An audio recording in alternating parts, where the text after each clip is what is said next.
जब ये बात करेंगे मानव बनाया है और बेटा बेटी एक समान, तो वहां भी हमें न्यायपूर्वक जो व्यवहार है उसी को मानना पड़ेगा। समता की परिभाषा में लाएंगे और वो केवल संज्ञा भेद मात्र रह जाएगा। वहां भी समता से आप 100% समान व्यवहार नहीं कर पाएंगे। जितना उचित और विशेष व्यवहार है वही करना पड़ेगा। केवल पढ़ने का जो अधिकार है या जो है अपने अपने क्षेत्र में जाने का, इतनी तो तुलना देखोगे तो दिखेगी, पर वास्तव में वो भी विषमता ही है, विशेषता ही है। उसका तो हमने मना भी नहीं किया। हमारा भी यही कथन था कि समता में ही समाधान है। और हम इसको सृष्टि में भी देखते हैं, ईश्वर ने एक जैसे मनुष्यों में एक जैसी इंद्रियां दी हैं। किसी भी विशेष व्यक्ति को 3 आंखें दे दी हों या 4 कान दे दिए हों, ऐसा तो नहीं है। सबको समान इंद्रियां दी हैं, एकादश इंद्रियां ही दी हैं सबको। सबके लिए 5 भौतिक शरीर भी एक जैसा ही है। किसी के लिए 6 भूतों से बन गया हो, 4 से बन गया हो, ऐसा भी नहीं है। और अग्नि, जल, वायु, आकाश, ये सबके लिए एक जैसे ही हैं, तो फिर कोई भी विरोध नहीं है वहां पर। लेकिन समाज में हम क्योंकि विशेष को ले आते हैं, विशेषता को ले आते हैं, इसलिए सारे संघर्ष खड़े होते हैं। मैं फिर वही बात कहूंगा, कन्या की हत्या क्यों होती है? क्योंकि एक कन्या से दूसरी कन्या की समता की जाती है, इसलिए हत्या होती है। वहां पर आप विशेष को अनावश्यक जोड़ करके देख रही हैं। निश्चित ही आज जो परिस्थितियां हैं, वो उसकी बेटी का भले ही पहले न जन्मी हो, उसकी हत्या न की गई हो, लेकिन उस समाज में देखता है कि ये गरीब व्यक्ति किसके साथ इसका विवाह किया और वो ससुराल गई, कुछ दिन बाद उसको जला दिया गया, कितना कष्ट हुआ, इतना उसको प्रताड़ित करते हैं, तो क्यों ना इसको गर्भ में ही मार दिया जाए? क्योंकि उस कन्या से इस कन्या की समता कर रहे हैं, और समता ही मूल में है, क्योंकि ये विषमता को, कष्ट को, समस्या को जन्म देती है। दीदी, इसमें इनकी समता में भी आप विशेषता दिखा सकते हो तो दिखा दीजिए। नहीं, वो तो समता है ही नहीं आचार्य जी, वो तो विशेषता के अंदर समता लाने की कोशिश कर रहे हैं। ये तो लोक व्यवहार में भी प्रसिद्ध है, बेटा और बेटी में विशेष देखा ही जाता है, इसीलिए ये अपराध होता है। ठीक है, अभी इसको यहीं रखते हैं। और अब जो गवर्गंट राजा वाला इन्होंने उदाहरण दिया कि जिसमें समानता में समस्याएं खड़ी हो रही हैं, तो आप ये बताइए कि वहां समानता को रखते हुए समस्या का समाधान कैसे करेंगे? आचार्य जी, हमने जो उदाहरण दिया था अभी उसका परिहार नहीं हुआ। जो भी संघर्ष हैं, युद्ध हैं, उन सब का कारण विषमता ही है। ठीक है, चलिए इस पे भी थोड़ी चर्चा कर सकते हैं। आप ये बताइए कि ये जो इन्होंने बताया कि संघर्ष विशेषता के कारण से होता है, तो वहां विशेषता से आप कैसे समाधान करेंगे? बोलिए। मैं जानना चाहूंगा कि जिस विशेषता के कारण आप युद्ध बता रहे, उस विशेषता को एक बार फिर से स्पष्ट कर दीजिए, क्या विशेषता? जी। वहां पर कोई व्यक्ति अहंकार के कारण अपना तो अधिमूल्यन कर लेता है और बाकी दूसरों का अवमूल्यन कर देता है, और अधिमूल्यन और अवमूल्यन की इस प्रक्रिया में वो दूसरे का अपमान करता है, तिरस्कार करता है, उसके साथ अन्याय करता है, सारा धन अपने पास ही लाना चाहता है। तो जहां जहां ये विषमता आती है वहां संघर्ष होता है। सबको एक जैसा मिले तो कोई दिक्कत नहीं है। फिर एक बात और पूछना चाहूंगा, समता से इसका समाधान कैसे करेंगे? अगर सबको समान बराबर बराबर मिले सुख सुविधाएं, संसाधन, तो फिर तो कोई संघर्ष नहीं है। नहीं, ये दोनों ही बातें गलत है। सबको समान चीज कभी नहीं मिल सकती। सबके कर्मों की तुलना या समानता कभी हो नहीं सकती, और जब इनके कर्म जो कि कारण है उस फल का या परिणाम का, वो कारण ही नहीं है समान, तो कार्य भी समान नहीं हो सकता। हमने पुरुषार्थ या कर्म का खंडन नहीं किया है। हमने केवल कहा है जो मूलभूत आवश्यकताएं हैं, जो मूलभूत जहां समता हो सकती है वहां समता मिलनी चाहिए, वहां समता नहीं मिलती है, उसके कारण संघर्ष है। जहां समता हो सकती वहां एक बार समता को अधिक कुछ देर हम स्वीकार कर ले अभ्युपगम से, बाकी जगह तो आप विशेष को स्वीकार कर लिए।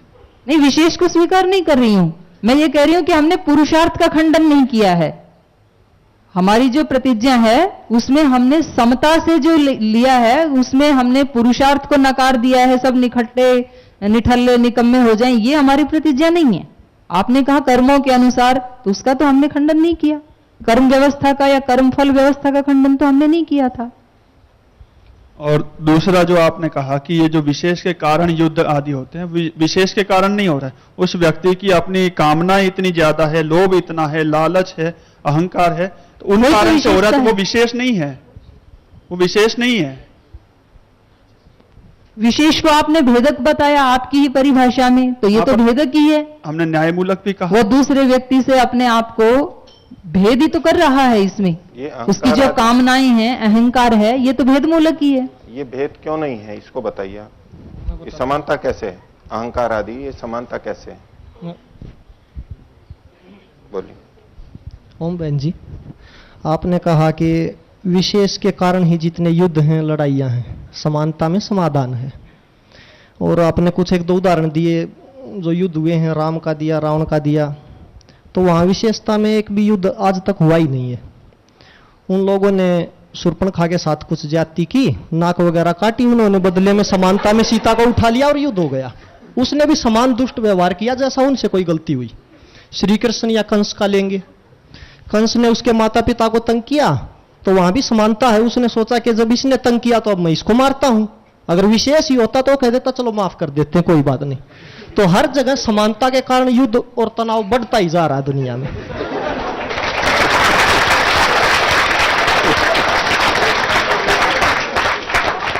आपने कहा कि रामायण में, आप मूल से लीजिए ना, कैकेयी ने भरत में और राम में भेद समझा, जिसकी वजह से उन्होंने राम को वनवास दिया और भरत के लिए राज्य मांगा। यहाँ पर उन्होंने भेद किया जो कि युद्ध का मूल है।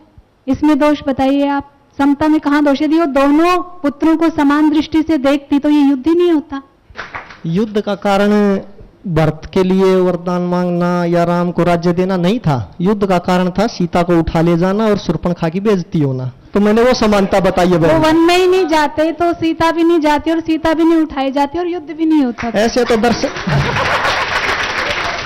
ऐसे तो फिर ये समानता से ये आपत्ति हुई है, क्योंकि सब लोग शादी करते हैं तो समानता में दशरथ ने भी कर लिया और बच्चे हो गए, वो नहीं होते तो फिर कुछ भी ना होता। अब गवर्नमेंट वाले उदाहरण में आपको बताना है, इन्होंने समता में दोष दिखाया, आप उसमें नहीं, इन्होंने समता में दोष दिखाया, आप उसमें समता में समाधान बताइए। गवर्नमेंट राजा वाले उदाहरण में आपने कहा कि गवर्नमेंट राज्य में सारी चीजों को एक ही भाव से दिया जाता था, तो ये तो आपने ये दिखा दिया कि 10 रुपए की चीज को वो 10 रुपए में न दे करके 1 रुपए में ही दे रहा था। तो यदि वो 10 रुपए की चीज को 10 रुपए में ही देता, ये समता है। 10 रुपए की चीज को 1 रुपए में दे रहा, ये भी क्षमता है, इसलिए दोष आ रहा था। वहां पर समता में दोष नहीं आ रहा है।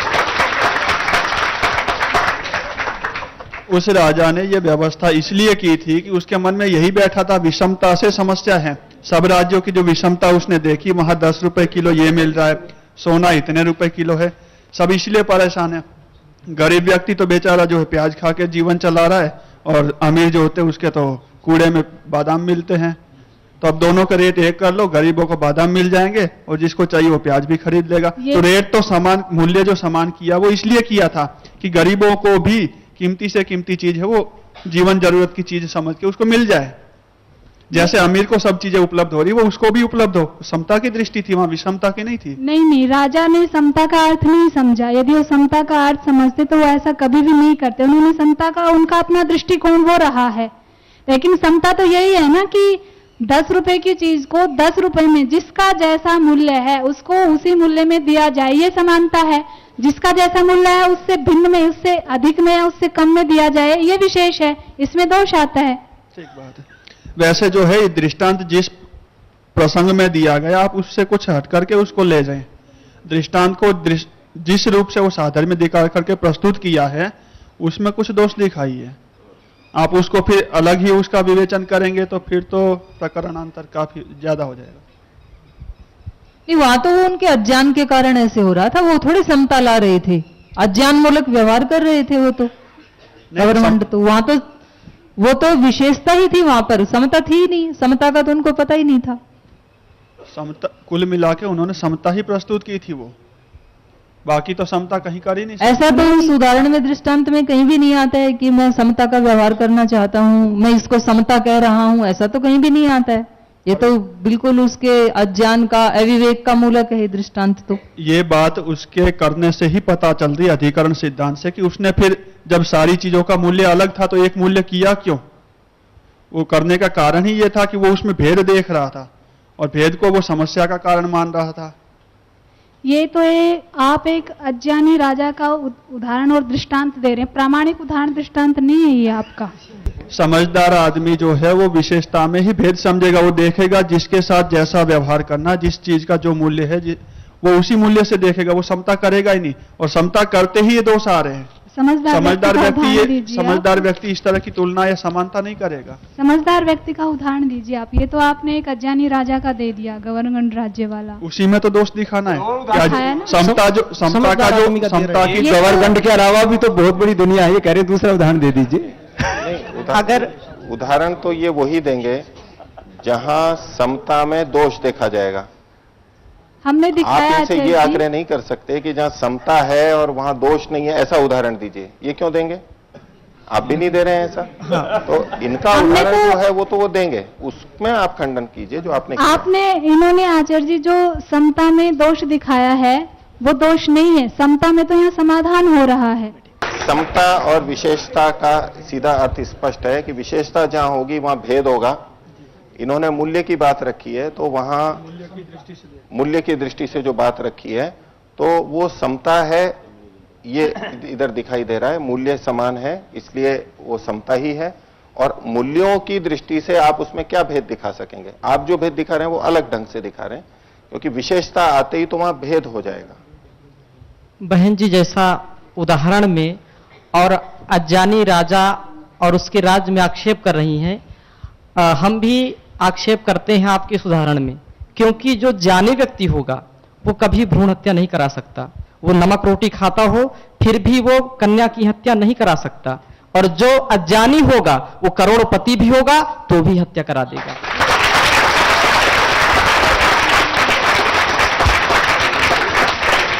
ये तो हमारी समता में बोला था ना हमने, विवेकपूर्ण, उसी को हम समता कह रहे हैं। हमारा समता से समाधान का मतलब था, मैं एक और आपको इसका प्रामाणिक उदाहरण देती हूं। जैसे आयुर्वेद में भी आता है, समदोष, समाग्निश्चय, समधातु, मलक्रिय, प्रसन्नात्मा इंद्रिय मन स्वस्थ इत्यभिधीयते। शरीर में भी जब दोषों में विषमता आती है, विशेषता आती है, तो समस्या उत्पन्न होती है। समानता है तो कोई समस्या नहीं है, अच्छा भला चलता है शरीर। वो ठीक है, जिसको आप समता कह रहे हैं, वहां ये नहीं है कि जितनी परिमाण में कफ है उतना ही बात होगा, उतना ही पित्त होगा। वो भी वहां अनुपात ही लिया जो विशेष है अपने आप। ये तो मैंने प्रतिज्ञा नहीं की थी समता का मतलब कि जितना सब इतना इतना इतना परिमाण, ये तो हमने प्रतिज्ञा ही नहीं की थी कि सबका उतना ही परिमाण है, उसको हम समता कहते हैं। तो वही तो विशेष है। तो वो तो हमने बोला ही नहीं। आपने समता का हमारा अर्थ अलग ले लिया, ये तो फिर छल हो जाएगा। अर्थ अलग नहीं है, विषमता क्योंकि भेदक होती है, वहां मात्रा में भिन्न हो जाएगी। वो केवल समता भी देखेंगे तो शरीर के अनुपात से देखी जाएगी कि जिसका जैसा शरीर। आप प्रमाण को तो कैसे खंडित कर सकते हैं? ये तो आयुर्वेद का प्रमाण है, ऋषियों का प्रमाण है, ये तो इसको तो खंडित नहीं कर सकते हैं। ये जो समता बताई है केवल उस परिमाण में बताई है जहां स्वस्थ की परिभाषा बताई जा रही, और वहां मात्रा की तुलना नहीं की है।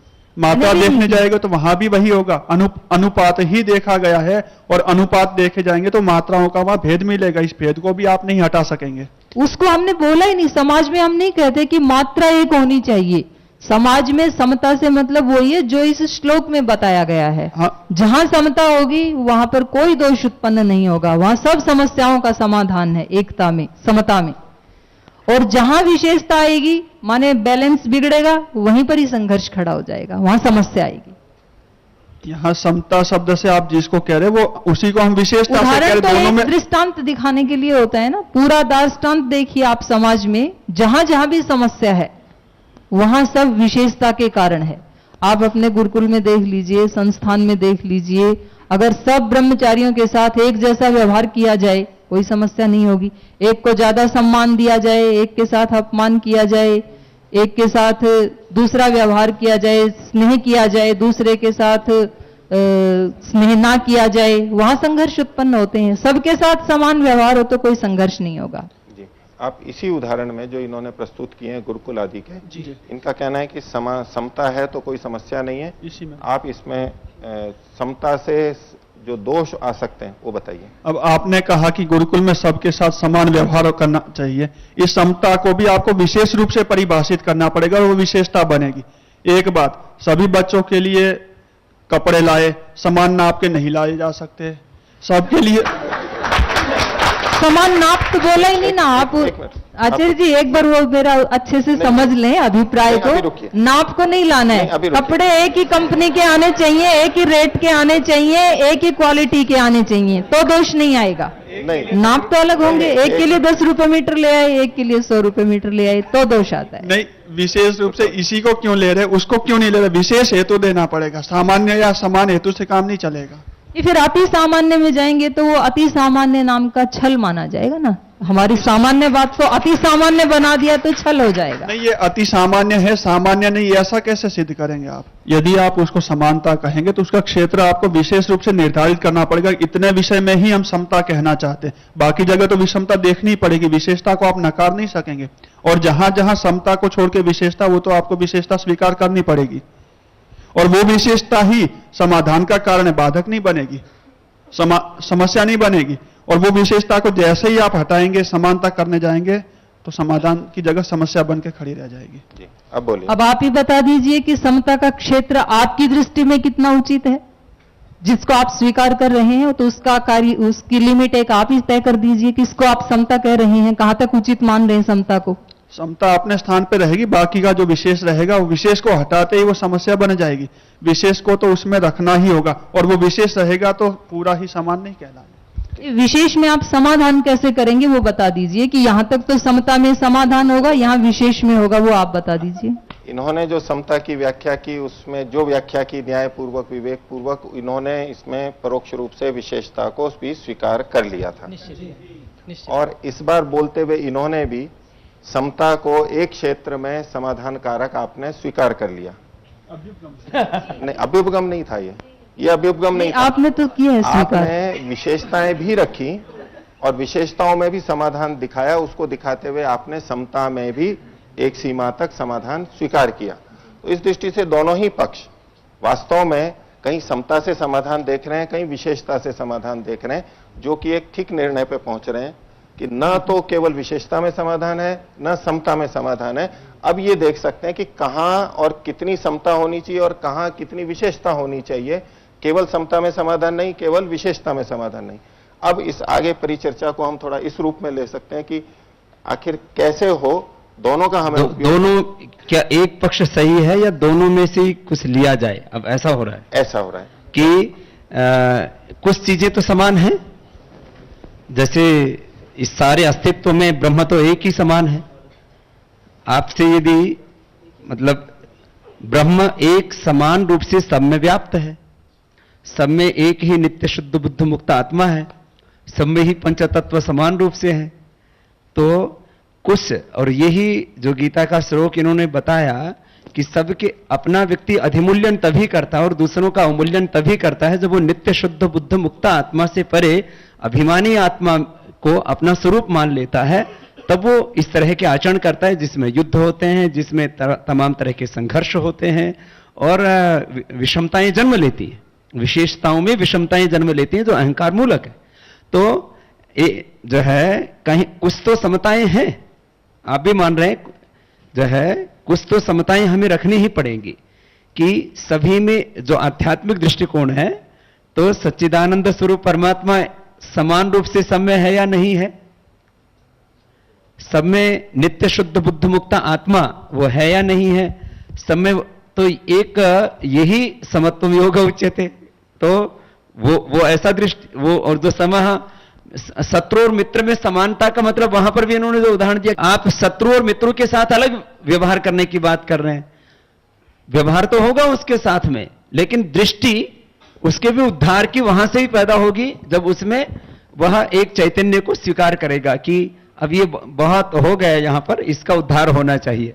तो माने कुछ तो समानताएं रखनी पड़ेंगी। यदि हमने समानता को नहीं रखा तो विशेषता खत्म हो जाएगी, और यदि केवल विशेष को देखा और समत्व को भूल गए तो फिर इसका मतलब यह तो एक दूसरे के पूरक हैं, या तो ऐसा अभिप्राय की तरफ आप दोनों बढ़ रहे हैं।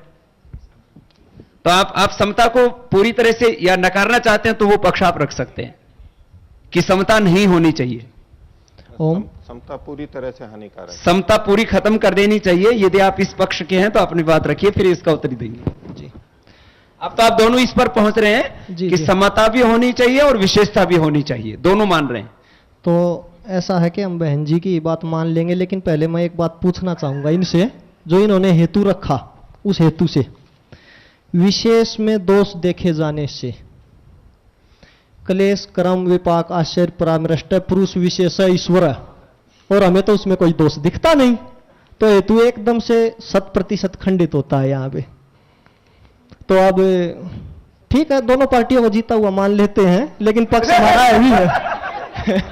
नहीं, दोनों ही पक्ष अपनी अपनी मूल बात को छोड़े हैं, छोड़ दिया है दोनों ने ही अपनी बात को छोड़ा है। ना तो आप समता पे सारा समाधान दिखा पाए और ना आप विशेषता में सब जगह समाधान दिखा पाए, और हर समता में दोष है ये आप नहीं दिखा पाए, और हर विशेषता में दोष है ये आप नहीं दिखा पाए। तो अब जो आप दोनों आए हैं, समता और विशेषता दोनों होनी चाहिए।